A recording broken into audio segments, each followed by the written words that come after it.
Você pode abrir a tua Bíblia comigo em Mateus capítulo 27, versículo 38 em diante. Mateus capítulo 27, versículo 38. A gente vai ler alguns versículos.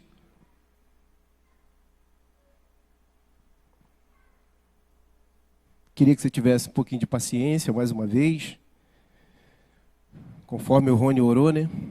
Que Deus possa liberar a carga que Ele colocou no meu coração.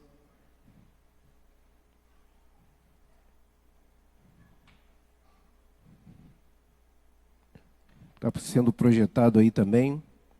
A palavra diz assim, todos acharam, amém? Amém?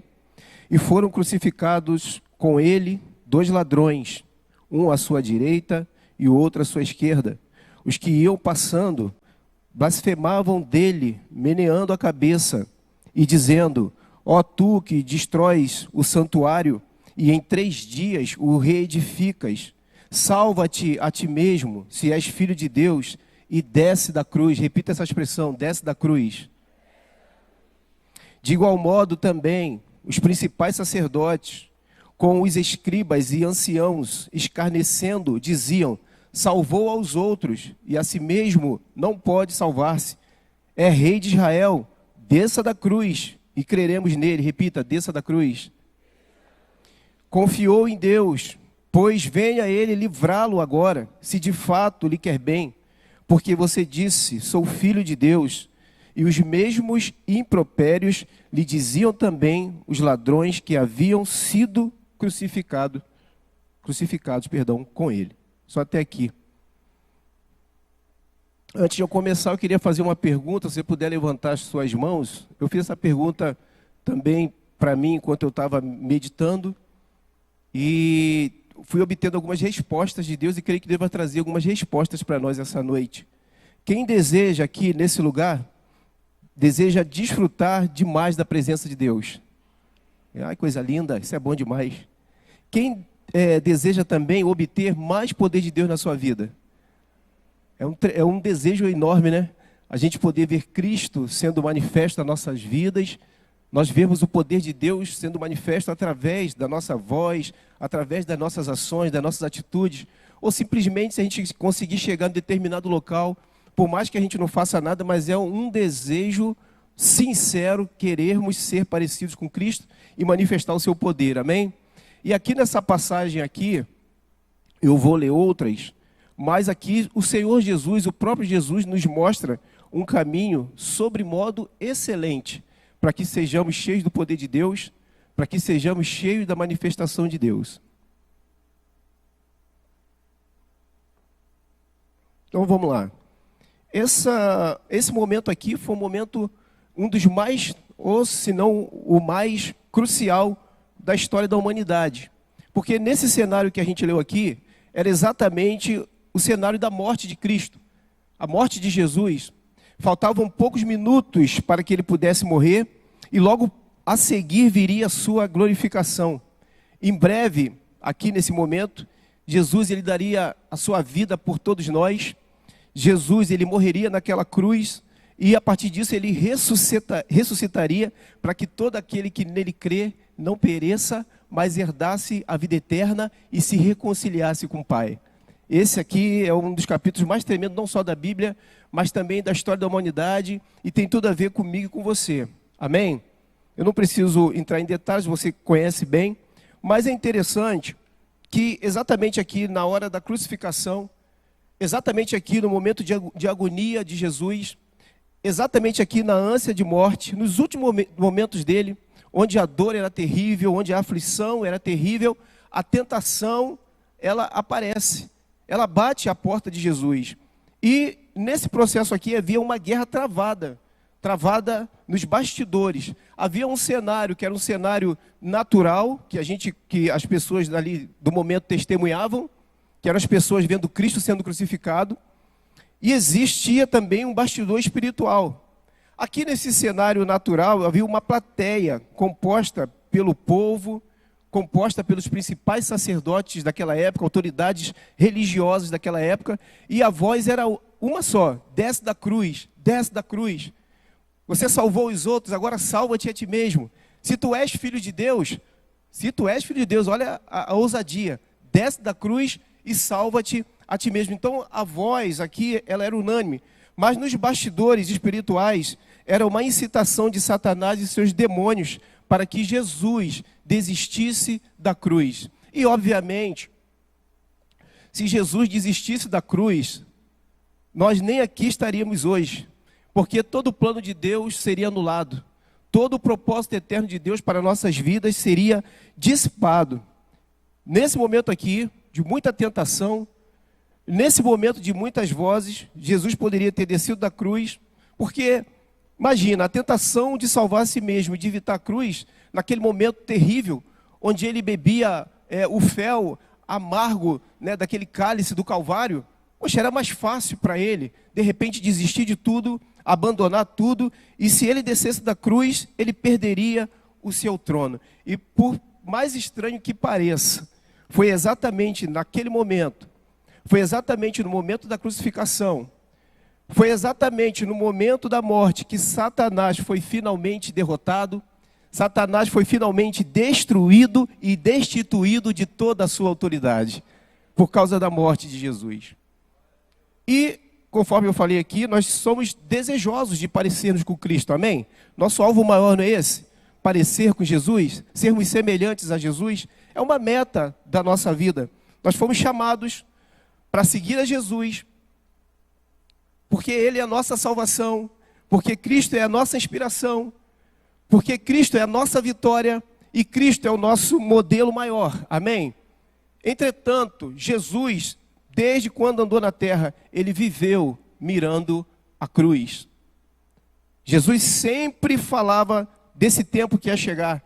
Algum tempo antes desse momento aqui que nós vimos este cenário, antes de Jesus morrer e ressuscitar, Ele começou a explicar para os seus discípulos que isso deveria acontecer com Ele.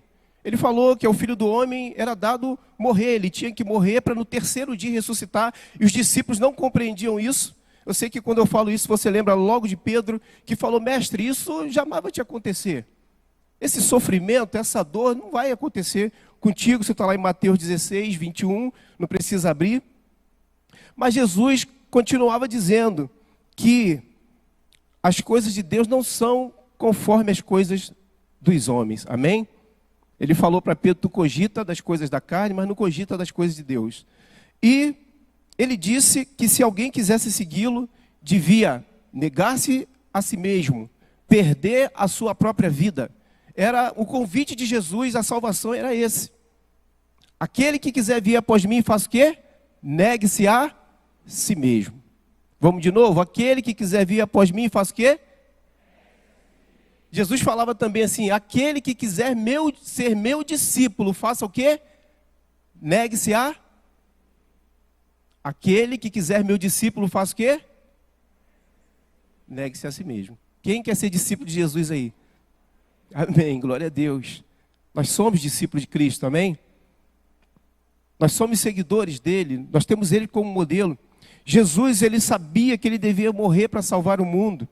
E sendo assim, mesmo em face a toda aquela incitação, mesmo em face a todo aquele processo, aquela crise que ele estava vivendo naquele momento, ele se recusou a tomar atalhos. Jesus vivia falando que se o grão de trigo caindo na terra, ele não morresse, ele ficaria só.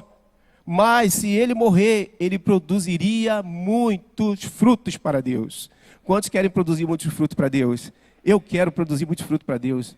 Meu maior prazer é produzir frutos para Deus. Mas eu sei que para produzir frutos para Deus, eu preciso permitir que esse grão de trigo, que é a minha vida, a vida do meu ego, ela possa morrer. Morrer para mim mesmo e viver para Deus, amém? Jesus diz que para salvar a sua vida, o seu discípulo precisa perder a própria vida. E o que significa perder a própria vida? O que significa negar a si mesmo? Quantos aqui já tiveram uma experiência de negar a si mesmo? Uma, várias? Levanta a mão para eu ver. Você já teve experiência de negar você mesmo? Quem já teve? Deixa a mão levantada para eu ver. Glória a Deus, bastante pessoas, bastante irmãos, né? Negar a si mesmo significa abandonar o pecado e submeter a sua própria vontade, à vontade de Deus. Isso é você negar a si mesmo. É você estar pronto para se sacrificar por amor a Jesus. Negar a si mesmo implica em largar mão de tudo que não está em conformidade com a vontade de Deus para nós. Isso é você negar a si mesmo. Isso é você ter uma vida crucificada. É lógico que isso não agrada muito, porque é muito diferente, né? As palavras de Jesus com o evangelho que nós vemos hoje, né? Acompanhamos hoje. O evangelho atual das ofertas, o evangelho atual da teologia, da prosperidade, não é isso? O evangelho atual daquilo que faço o que eu quero, faço o que me dá na teia, faço o que me dá na lata, ninguém manda em mim, tem que ser a minha vontade, ou tem que ser também aquilo que eu escolho para mim. Então, o que Jesus, na verdade, proporcionou para nós é diferente daquilo que a gente vê nos evangelhos hoje em dia. É ou não é? Quem está comigo diz amém. O apóstolo Paulo falou uma frase célebre, que ele diz assim: estou crucificado com Cristo, logo já não sou eu mais quem vive, mas Cristo vive em mim. Nós sabemos de cor e salteado, né, esse versículo, até porque ele é cantado em versos e prosas e canções, e ele mostra para a gente que a nossa morte em Cristo, espiritualmente, isso já está consolidado, isso já é uma realidade no mundo espiritual. Mas eu queria que você entendesse que na carne, na verdade, isso precisa ser um exercício diário. Essa morte em Cristo Jesus, no mundo espiritual, na realidade espiritual, ela já está consolidada, essa vida crucificada. Entretanto, aqui embaixo, nessa carne, isso precisa ser um exercício diário. Por isso que a palavra diz: fazei, pois, morrer a vossa natureza terrena, que são a prostituição, a impureza, a lascívia, desejos malignos, a avareza e a idolatria e tantas outras coisas como essa que moram dentro de nós, estão dentro da nossa carne. Então, esse verso, né? Já estou crucificado com Cristo, agora vivo não mais eu, Cristo vive em mim.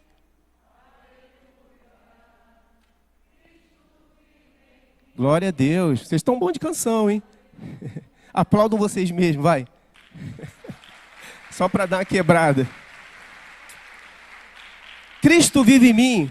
Aleluia. É motivo de louvor mesmo.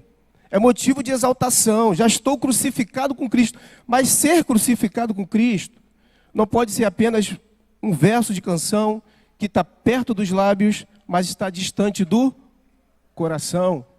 Está distante da nossa prática. Nós precisamos ter uma vida de fato de cruz. E o que é vida de cruz? Vida de cruz é exatamente isso, quando nós permitimos que em meio a um processo de santificação que todos nós passamos, a cruz elimine aquilo que é da velha natureza caída. Isso é vida crucificada. Ela elimina aquilo que é da velha natureza.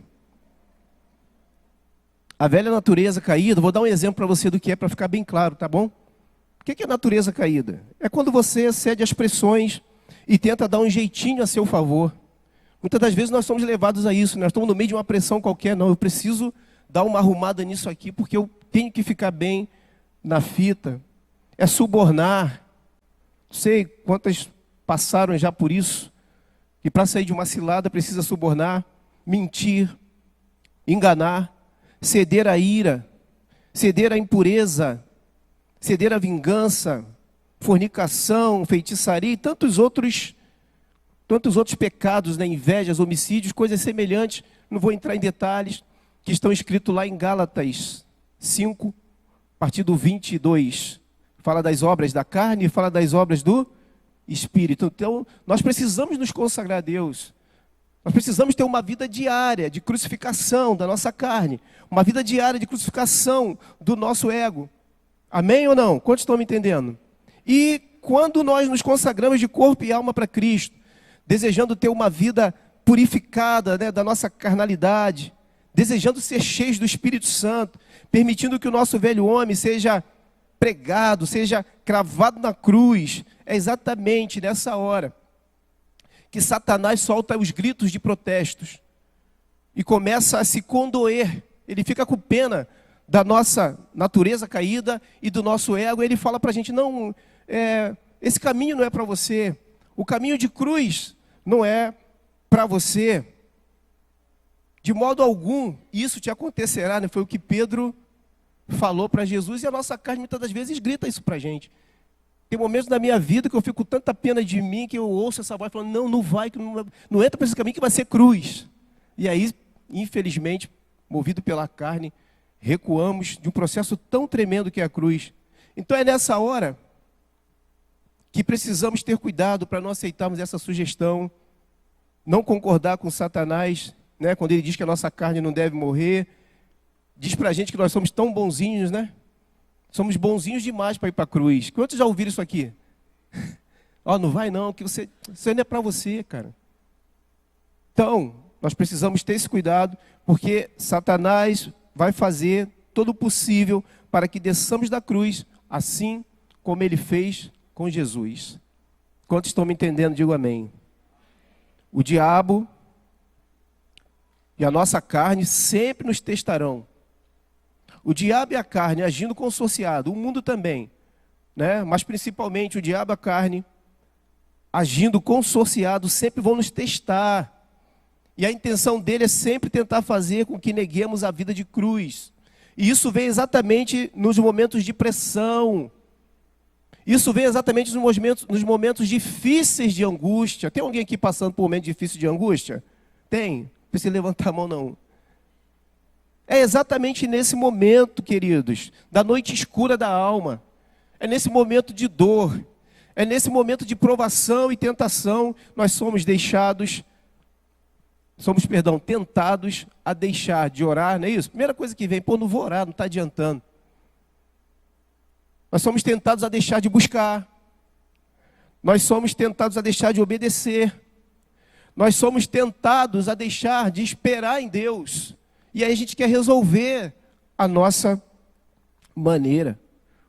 E infelizmente também, porque não se fala muito sobre a vida crucificada, o cristianismo atual e até a nossa própria vida individual, infelizmente tem sido muito superficial. Porque é muito mais fácil corrermos da cruz, nos livrarmos do sofrimento. Amém? É ou não é? É muito mais fácil, ninguém quer sofrer. Ninguém quer passar pelo processo. E aí, quando damos vazão à carne, ao invés de levarmos essa carne de imediato, né, para a cruz, de novo, através de confissão, através de humilhação, através de restauração, simplesmente nós estagnamos e deixamos de ser aperfeiçoados. Deixamos de sermos amadurecidos, porque é isso que Deus deseja para as nossas vidas, quando passamos por determinados processos. Nós não permitimos ser aperfeiçoados, não amadurecemos, e ainda que pelo sofrimento, né? Porque a palavra de Deus diz lá em 1 Pedro 4,12, não estranheis o fogo ardente que vem sobre vós, como se algo estranho tivesse acontecendo com você. Lembra dessa palavra? O apóstolo Pedro fala isso, olha, quando você estiver passando por um fogo, não estranhe. É algo que Deus está fazendo. Pode ser muito difícil, pode ser muito dolorido, mas é necessário. É algo que Deus quer fazer, para amadurecer as nossas vidas. O Tiago também, capítulo 1, ele diz que devemos nos regozijar, nos alegrar, quando passarmos por muitas tribulações. Ele fala, tende por motivo de grande alegria. Ele fala o quê? Passardes por muitas provações. Quantos aqui estão passando por muitas provações? Mas a palavra para nós é, seja motivo de alegria, meu irmão. Se regozije nas provações, se deleite, busque o Senhor. É nessa hora que você vai encontrar o Senhor muito mais perto do que antes. É nessa hora que você vai ter experiências tremendas com Ele. Ele vai falar com você. Ele vai se revelar para você. É no momento que você pensa que você está sozinho, é onde o Senhor está te carregando no colo, meu irmão, minha irmã. Amém? Quantos creem assim? Pode dar um amém bem forte.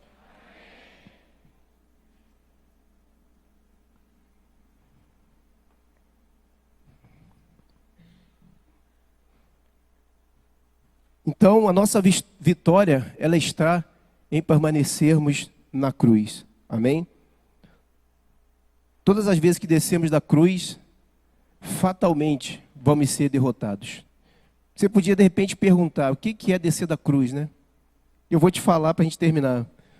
Descer da cruz são todas as vezes que preferimos tomar um caminho fácil, que contrasta, diverge dos princípios de Deus e da sua palavra. Isso é descer da cruz. Quando você procura, quando nós buscamos atalhos. Descer da cruz é quando a gente faz todo esforço para defender, para proteger ou salvar também o nosso ego, aquilo que a gente já falou antes. Isso é descer da cruz. Também a autocompaixão é descer da cruz. Foi o que Pedro sentiu ali por Jesus. Queria incitar Jesus a essa autocompaixão.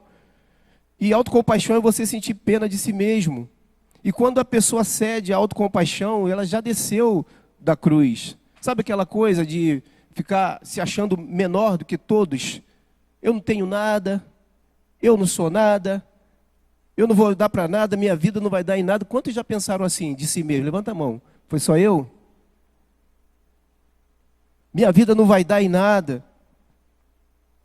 Tadinho de mim. Eu conversei com uma pessoa essa semana e fiquei assim muito consternada, porque esse espírito de autocompaixão veio sobre essa pessoa durante um tempo. Ela estava com muita pena de si e estava com muita carência emocional. E aí o que ela fez? Ela desistiu de congregar e, infelizmente, está vivenciando uma situação de pecado, de fornicação. Porque ela tinha carência emocional e ficou com muita pena dela e desistiu da cruz.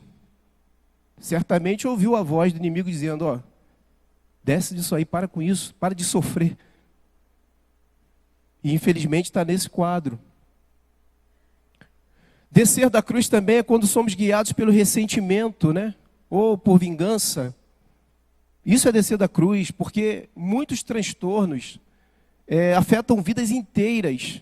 Traz muita crise para muitas pessoas, às vezes famílias inteiras são afetadas, porque muitas das vezes alguém está sempre buscando pela vingança, né? E a pessoa, para se vingar, ela precisa de fato descer da cruz, é lutar com seus próprios meios. Você sabe aquela coisa de dizer, não vou passar mais por isso, não vou mais me tratar dessa forma. Então ela começa a se vingar de alguma forma e desce da cruz. Também você ficar ofendido. Quantas vezes fiquei ofendido? Eu falei alguma coisa aqui semanas atrás. Você ficar ressentido, de repente, por um desprezo, ou um real desprezo que seja, e você ser guiado por esse ressentimento, né? Aquela coisa de, fulano passou por mim e não falou. E você já sente aquele amargo no coração. Não é isso? Fulano está me olhando de cara feia. Eu vi fulano num lugar ali, mas estava com uma cara feia. E aí você começa a ressentir dessa pessoa. E isso é um veneno que você começa a injetar no seu coração e faz logicamente com que você desça da cruz. Também quando nós desejamos a nossa própria justiça. Quantas vezes não passamos por isso, né? De querer exercer a nossa própria justiça a todo custo. Aquela coisa de agora vão se ver comigo. Quantas vezes não falamos isso e não falamos, pensamos. E quando agimos assim, na verdade, nós tomamos o lugar de Deus, porque a palavra diz que ao Senhor pertence a vingança. É Ele que diz que Ele vai retribuir. Então a gente não precisa se mover. Também, para terminar, quando nos entregamos às tentações, isso é descer da cruz. Quando nos entregamos aos vários pecados, várias modalidades de pecados. Quando nos entregamos ao orgulho, e como somos orgulhosos. quando nos entregamos à soberba, à autossuficiência, essa coisa de achar que pode fazer alguma coisa sem Deus, também a independência de Deus. E agora novas modalidades de descer da cruz, a prostituição virtual, as drogas. Todas essas são formas de tirar os pregos de nossas mãos e de nossos pés. Eu tive com uma pessoa também ontem, eu e minha esposa tivemos com uma pessoa que ela tinha uma família abençoada, e agora o marido está de um lado, ela está de um outro, e ela está desejando a separação, e é uma pessoa cristã.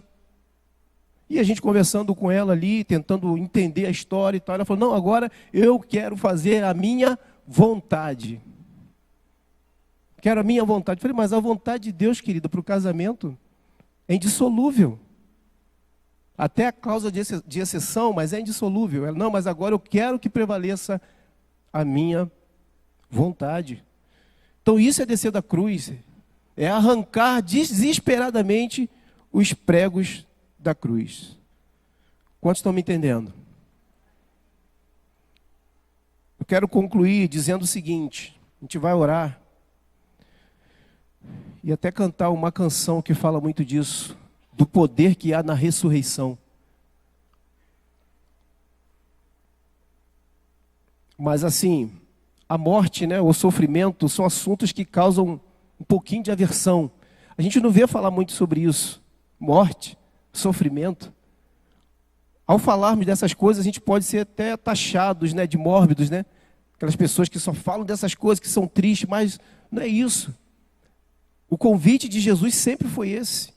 Aquele que quiser me seguir, negue-se a si mesmo, mortifica a sua carne. A morte pode não ser um assunto agradável, mas ela sempre vai preceder a ressurreição, amém? Jesus experimentou isso. Sua morte precedeu tremenda ressurreição, porque a cruz é o segredo da nossa vitória. Amém? A cruz é o segredo da nossa vitória. Levante suas mãos e vamos declarar isso. A cruz é o segredo da nossa vitória. Por que eu estou falando isso? Já estou terminando. Vamos ver o versículo 50. Mateus 27, o mesmo capítulo. Versículo 50.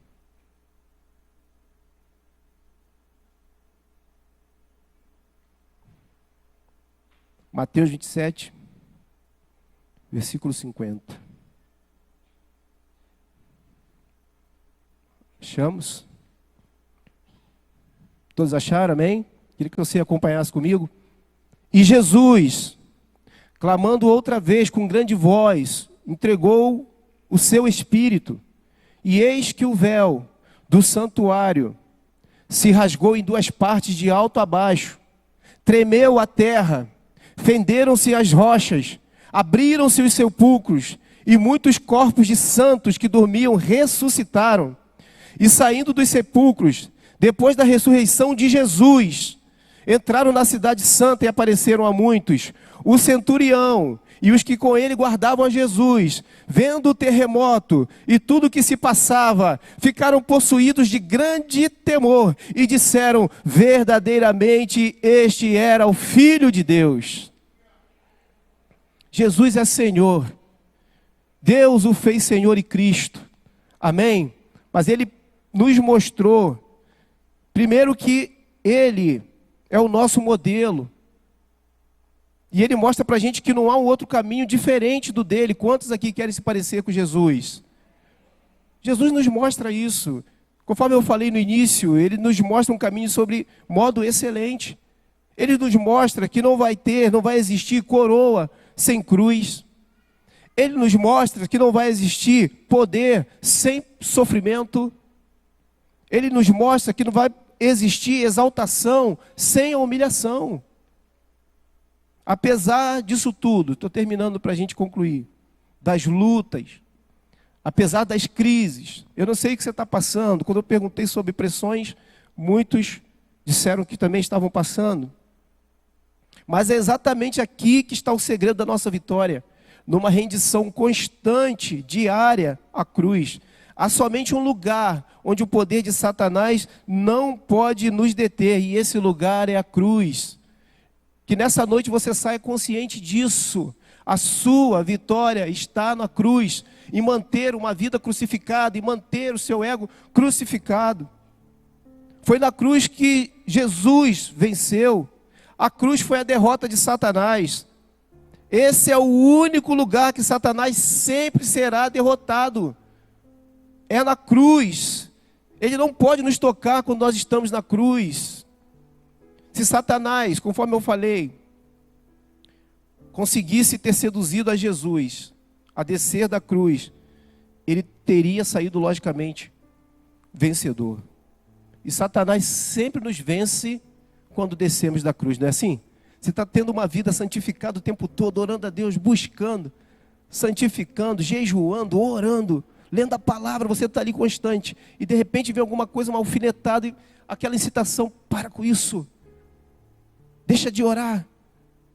E aí você olha para as suas carências, você olha para as suas limitações, você olha para aquele pecado que te perturba tanto, e acaba cedendo a essa voz, saindo da cruz. Quero repetir para você mais uma vez, para nós, essa palavra também é para mim, lógico.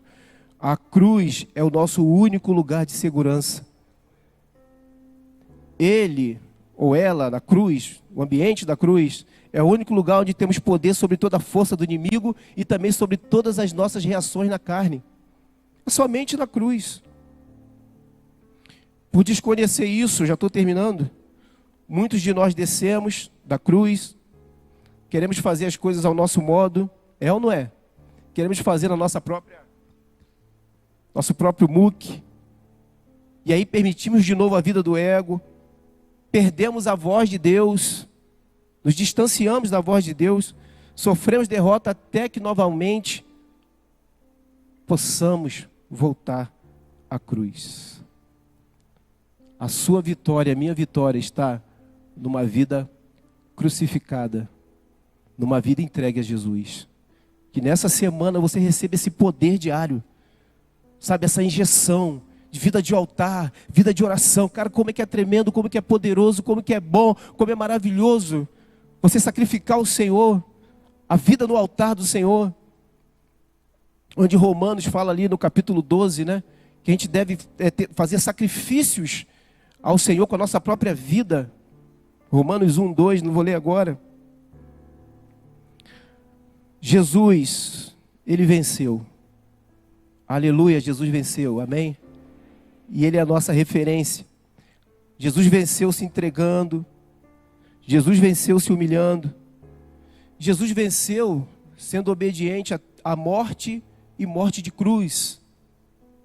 Ele foi obediente ao Pai, porque Jesus tinha plena certeza que é Deus quem levanta. Jesus tinha plena certeza que tudo estava no controle do Pai. Jesus tinha plena certeza que apesar da dor, apesar do desespero que muitas vezes nós passamos, né, que é o desespero do processo, ele sabia que a palavra diz que é Deus que exalta a quem se humilha. Queridos, não é homem, não é o diabo, mas é Deus que nos exalta quando nos humilhamos. Eu sei que tem situações na nossa vida que nós nos deparamos que elas de fato são muito difíceis. Às vezes nós somos tentados a dizer até que são sobre-humanas, né? Meu Deus, o que eu estou passando? Que fúria, Jeová! Que provação! Eu sei que tem situações que elas são difíceis para nós. Situações que nós já estamos até a ponto de desistir. Situações que estamos a ponto até de abandonar a fé. Parece até que nos enganaram, né? Pô, o evangelho é difícil, mas o caminho é estreito. Jesus não nos enganou. Ele falou que no mundo tereis aflições. Mas Ele também manda dar glória porque Ele venceu e nós podemos vencer também com Ele. Amém? A nossa vitória está nele. Então eu sei que tem situações que são difíceis e que você muitas das vezes já quer dar um basta. Quantas vezes você já não passou por uma situação que você falou, chega! Ninguém vai mais me humilhar. Acabou! Não é isso? Na hora que nós viramos o incrível Hulk, agora chega! Já deu, né? Como dizem por aí, né? Já deu, meu irmão, já deu. Às vezes falamos isso para o casamento, falamos isso para tantas outras coisas, para as amizades. Ah, já deu, meu, não quero saber mais. Descemos da cruz, mas com Jesus foi diferente. Foi diferente, não foi Ele que deu um basta, foi Deus quem o exaltou. Amém? Ele caiu no princípio bíblico, me humilhar. E Deus fez a parte dele, que é exaltar. O Pai quer exaltar pessoas aqui nessa noite. Com Jesus não foi diferente. Foi o Pai quem o exaltou, lhe deu as chaves do inferno e da morte e o fez Senhor sobre tudo e sobre todos. Jesus Cristo é o Senhor para a glória de Deus Pai. Vamos, para terminar, a gente ler Filipenses. Quero cantar, que os irmãos não ensaiaram, uma canção baseada em Filipenses 2, até do Flecha, todo mundo conhece. Mas essa canção ela é muito profunda. Vamos procurar aí Filipenses 2. A partir do versículo 8. É isso? Pode projetar?